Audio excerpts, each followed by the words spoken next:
تو تلخی ولکی خواجہ سراؤں کے ہاتھ میں بلیڈ کا کیا کام ہے، اور پھر وہ بلیڈ چہرے پہ مارنے کا کیا کام ہے، پھر اس سے گلا کاٹنے کا کیا مقصد ہے، یہ سارا کچھ ہوا۔ اس کے ساتھ ساتھ جی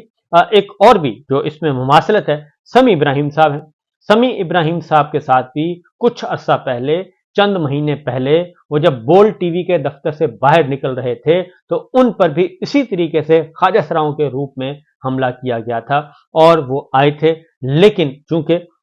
وہ جلدی بھانپ گئے اور بچت ہو گئی، اور وہ وہاں سے واپس اپنے دفتر کی طرف چلے گئے، کیونکہ وہ اسی دفتر میں بولڈ ٹی وی کے ہی وہ ایم ڈی تھے، تو وہاں چلے گئے، اور اس کے بعد پھر آج تک نہیں پتا چل سکا کہ ہوا کیا ہے۔ تو یہ سچویشن کیوں ہے، یہ صورتحال بڑی حد تک اس میں جتنی مذمت کی جائے کم ہے، اور وہ لکھاری ہیں، سب کچھ ہیں، اور وہ ایک سافٹ سپوکن ہیں، اپنی بات کرتے ہیں، کبھی کسی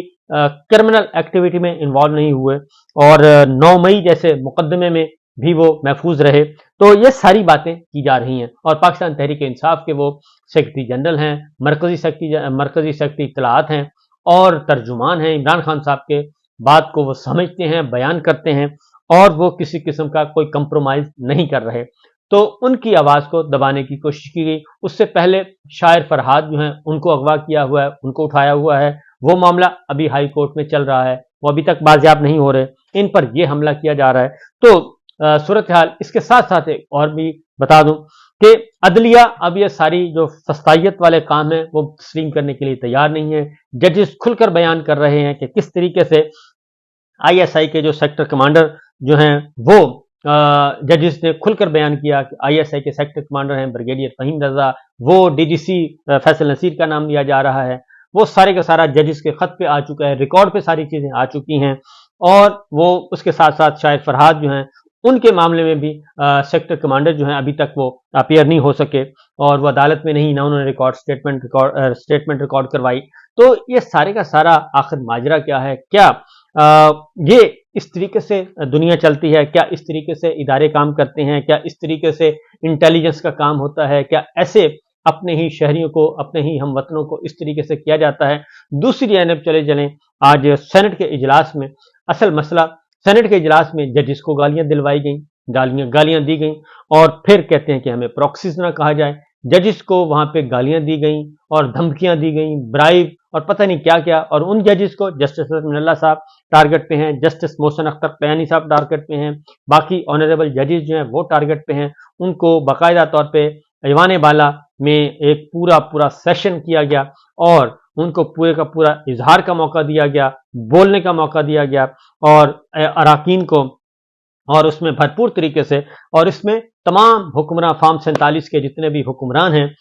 جن کو فارم 47 دیا گیا ہے، وہ سب کے سب متحد اور متفق نظر آئے، اور کسی نے بھی یہ نہیں کہا کہ آپ یہ بات نہ کریں، آپ یہ بات غلط کر رہے ہیں۔ پھر یہ کہتے ہیں یہ تو سب جوڑس معاملہ ہے، یہ تو عدالتوں میں زیر التوا معاملات پہ بات نہیں کرنی چاہیے، یہ باقاعدہ طور پہ انسٹرکشن آتی ہیں، پیمرا کی طرف سے آتی ہیں، حکومت کی طرف سے آتی ہیں، لیکن آج بھی وہی کام کیا گیا جو کہ جب خیبر پختونخوا اور پنجاب اسمبلی ٹوٹی تھی، سابق چیف جسٹس عمر عطا بندیال صاحب تھے جو اس وقت گالم گلوچ کی گئی، آج بھی وہی گالم گلوچ قومی سینٹ میں کی گئی۔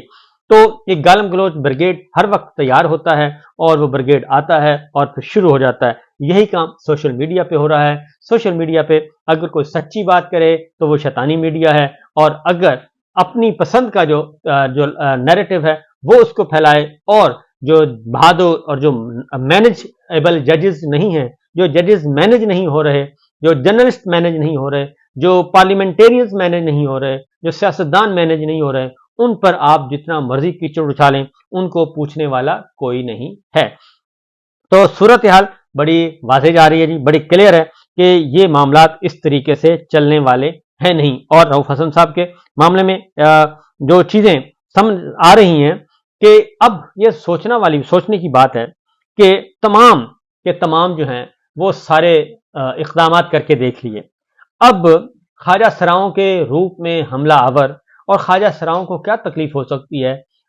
سمیع ابراہیم صاحب سے یا رؤف حسن صاحب سے کہ وہ بلیڈ لے کر خواجہ سرا جو ہیں وہ دندناتے پھریں اور ان کو پکڑنے والا کوئی نہ ہو۔ تو یقیناً اس کی تحقیقات، اس کی انویسٹیگیشن جو ہیں وہ بہت زیادہ ضروری ہیں۔ تو رؤف حسن صاحب نے اس کے بعد گفتگو کی ہے، اور ہمارے دوست ہیں، کولیگ ہیں، ان کے ساتھ بات ہوئی ہے، اور انہوں نے کہا ہے فیضان کے ساتھ، تو انہوں نے واضح طور پر کہا ہے کہ میں اپنی بات پر قائم ہوں، اور اپنی بات پر نہ صرف قائم ہوں بلکہ اپنے اصولی موقف پر ڈٹا رہوں گا، اور کسی قسم کی کوئی ہم نہیں پیچھے نہیں ہٹوں گا، اپنی بات سے پیچھے نہیں ہٹوں گا۔ ان کو فوری طور پر رؤف حسن صاحب کو ہاسپٹل لے جایا گیا، ہاسپٹل میں ان کا علاج کیا گیا، اور ان کو 19 ٹانکے لگے ہیں، 19 ٹانکے ان کو لگے ہیں، اور بلیڈ پہ حملہ کیا گیا۔ پاکستان تحریک انصاف کے لوگوں نے، پھر رہنماؤں نے سینٹ سے واک آؤٹ کیا، احتجاج کیا، اور یہ گردن پر شہرگ کاٹنے کا اور گردن کاٹنے کا ایک مبینہ طور پر بظاہر جو نظر آتا ہے یہ معاملہ تھا، اور اس کی جتنی بھی مذمت کی جائے کم ہے۔ تو میں یہ ضرور کہوں گا کہ یہ ساری باتیں اس وقت کی جا رہی ہیں، یہ سب اس وقت کی جا رہی ہیں جب جو ہے دلیل ختم ہو چکی ہے، کنٹرول ہو نہیں رہا۔ ہم نے الیکشن چوری کر کے بھی دیکھ لیا، اور الیکشن چوری کر کے فارم 47 مسلط کر کے بھی دیکھ لیا، ایک جعلی نظام قائم کر کے دیکھ لیا، اور مینڈیٹ چوری کر کے دیکھ لیا، اور عدلیہ کو دبا کر دیکھ لیا، میڈیا پر پابندیاں لگا کر دیکھ لیں، سوشل میڈیا کو بین کر کے دیکھ لیا، یہ سب کچھ کر کے دیکھ لیا، طاقت کا بھرپور استعمال کر کے دیکھ لیا، لیکن مسئلہ یہ ہے کہ پاکستان کے عوام جو ہیں وہ پیچھے ہٹنے کے لیے تیار نہیں ہیں، اور پاکستان تحریک انصاف کے ساتھ جڑے ہوئے لوگ ہیں وہ پیچھے ہٹنے کے لیے تیار نہیں ہیں، اور وہ اپنی آزادی مانگ رہے ہیں، جمہوری، آئینی، قانونی آزادیاں وہ مانگ رہے ہیں۔ تو یہ خواجہ سراؤں کے روپ میں اب میں یہ کہوں گا آخر میں کہ سمپل سی بات ہے کہ یہ اگر بات خواجہ سراؤں تک ہی پہنچ گئی ہے، اور بات اس طریقے سے اس حد تک آ گئی ہے بازاری، تو پھر ایسے لوگوں کو فارغ کر دینا چاہیے، ایسے لوگوں کو فارغ کر دینا چاہیے جن کی وجہ سے پورے کا پورا ادارہ بدنام ہو رہا ہے، اور جن کی وجہ سے پاکستان بدنام ہو رہا ہے، اور جنہوں نے آج تک کوئی ایک کام بھی ڈھنگ سے نہیں کیا، اور ایک کام بھی جنہوں نے کوئی ڈھنگ سے نہیں کیا، وہ ان کو میرا خیال ہے کہ سوچنا چاہیے، اور پاکستان کو بچائیں، ادارے کو بچائیں۔ اور یہ شخصیات آتی جاتی رہتی ہیں، شخصیات کو فارغ کریں۔ اگر واقعتاً آپ سیلف اکاؤنٹیبلٹی اور انٹرنل اکاؤنٹیبلٹی پہ یقین رکھتے ہیں تو پھر ایسے لوگوں سے جان چھڑوائیں، کیونکہ یہ چیزیں جو ہیں یہ اس طریقے سے بہتر ہونے والی نہیں ہیں۔ تو دیکھتے ہیں کہ آگے بڑھ کر کیا اس پہ ہوتا ہے، کہ قرآن مجید کی تعلیمات بھی یہی کہتی ہیں کہ آپ ظلم نہ کریں، ظلم نہ کریں، اور ظلم اگر کیا گیا تو پھر اس کے حالات کافی خراب ہیں۔ گردن کے قریب جی 19 ٹانکے لگے ہیں، گردن کے قریب 19 ٹانکے لگے ہیں رؤف حسن صاحب کے۔ تو یہ خاص جو ہاسپٹل سے جو اطلاعات ہمیں موصول ہوئی ہیں، تو اس کے بعد پھر آپ سوچئے کہ کیا اس سے نفرت بڑھ رہی ہے یا پیار بڑھ رہا ہے؟ نفرت بڑھ رہی ہے، ہر روز بڑھ رہی ہے، اور پاکستان کے عوام اب اس طریقے سے بات ماننے کے لیے تیار نہیں ہے۔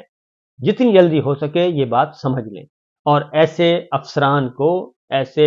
لوگوں کو جو کرمنلٹی رکھتے ہیں ذہن میں، ان کو فارغ کر دینا چاہیے۔ اجازت دیجیے، اللہ حافظ۔